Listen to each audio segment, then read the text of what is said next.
2014 में अब की बार मोदी सरकार के नारे के साथ देश की राजनीति के एक नए अध्याय की शुरुआत हुई। बीजेपी के पास नरेंद्र मोदी का चेहरा था, जिसके सामने विपक्ष टिक नहीं पाया। सरकार ने 5 सालों के कार्यकाल के बाद एक बार फिर से 2019 में और भी मजबूती के साथ सत्ता में वापसी की। ये लहर नहीं ललकार है, फिर एक बार मोदी सरकार है। इस बार मोदी की सत्ता में वापसी और भी खास थी, क्योंकि उन्हें हराने के लिए विपक्ष एकजुट होकर लड़ा था। चौकीदार, चौकीदार। लेकिन इसके बावजूद पिछले साल मई के महीने में और भी प्रचंड बहुमत के साथ बीजेपी सत्ता में वापसी करती है।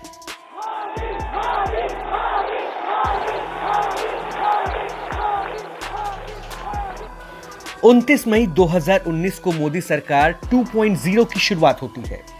मोदी की दोबारा सत्ता में वापसी कई मायनों में खास थी और सवाल यह था कि जनता की उम्मीदों को मोदी सरकार अपने दूसरे कार्यकाल में कैसे पूरा करेगी। 30 मई 2020 को मोदी सरकार 2.0 का 1 साल का कार्यकाल पूरा हो चुका है। खुद प्रधानमंत्री नरेंद्र मोदी ने खत लिखकर देश की जनता को अपनी ऐतिहासिक जीत के लिए शुक्रिया कहा, साथ ही अपने सरकार के कार्यों की सराहना की। भारत एक्सप्रेस भी आपको बताने जा रहा है कि मोदी सरकार 2.0 में सरकार ने क्या बड़े फैसले लिए हैं।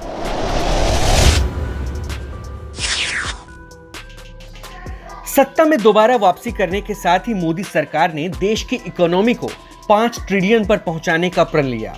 इस दिशा में सरकार ने फैसले तो कई लिए, लेकिन सरकार के सामने चुनौतियां भी लगातार बढ़ती गई। जीडीपी में गिरावट ने विपक्ष को सरकार के प्रण पर सवाल खड़ा करने का मौका दे दिया।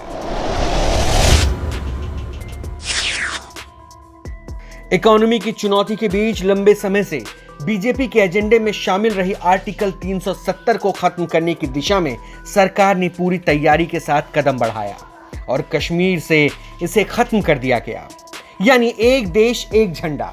यही नहीं, कश्मीर से लेह और लद्दाख को भी अलग कर सरकार ने बेहद कड़ा और बड़ा कदम उठाया, जिसके बाद देश के हर हिस्से से सरकार के लिए सराहना के शब्द निकले।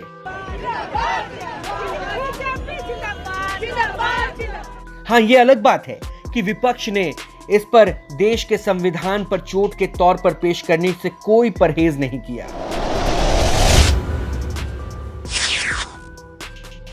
मोदी सरकार अपने दूसरे कार्यकाल में दूसरे देशों से रिश्तों को और मजबूत करने में बल देती दिखी, तो पाकिस्तान को उसकी नापाक हरकतों के लिए बेनकाब करने से भी नहीं चूकी और अपने सख्त तेवर के साथ कड़ी प्रतिक्रिया देने का भी दम दिखा दिया, जिसमें पुलवामा हमले का जवाब देते हुए पाकिस्तान के घर में घुसकर आतंकी कैंपों को भारतीय सेना ने नस्तोनाबूद कर दिया और इसके पीछे भी मोदी सरकार की मजबूत इच्छा शक्ति दिखी थी।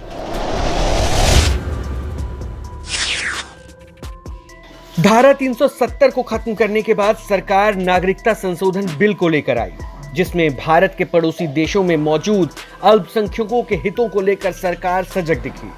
राजनीति इस मुद्दे पर भी बहुत हुई। संसद से लेकर सड़क तक प्रदर्शन हुआ, लेकिन सरकार अपने फैसले पर अड़िग रही। राम मंदिर का निर्माण बीजेपी के एजेंडे में दशकों से शामिल रहा। मामला सुप्रीम कोर्ट में पहुंच चुका था।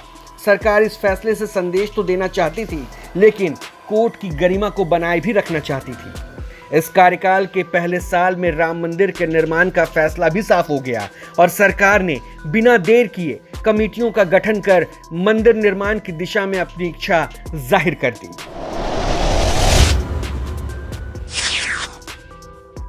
यूं तो मोदी सरकार अपने दूसरे कार्यकाल में और भी कई अहम फैसले लेने की दिशा में मजबूती से काम कर रही है, लेकिन कोरोना की चुनौती अब सरकार के सामने थी।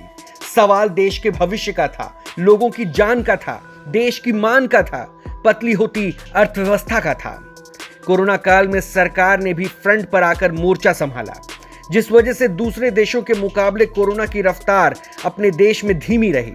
लोगों की मदद के लिए सरकार की तरफ से इस दौरान दनादन आर्थिक पैकेजों की घोषणाएं भी की गई और यह संदेश देने की कोशिश भी कि सरकार हर मामले में देश के साथ है। हाँ, ये अलग बात है कि इस पहले साल के कार्यकाल में सरकार पर हिंदू मुस्लिम राजनीति का आरोप भी लगा। और इस एक साल में चंद राज्यों में हुए विधानसभा चुनाव में बीजेपी को मिली हार से विरोधियों को यह कहने का मौका भी कि मोदी अब जनता से दूर हो रहे हैं। Bureau report, Bharat express.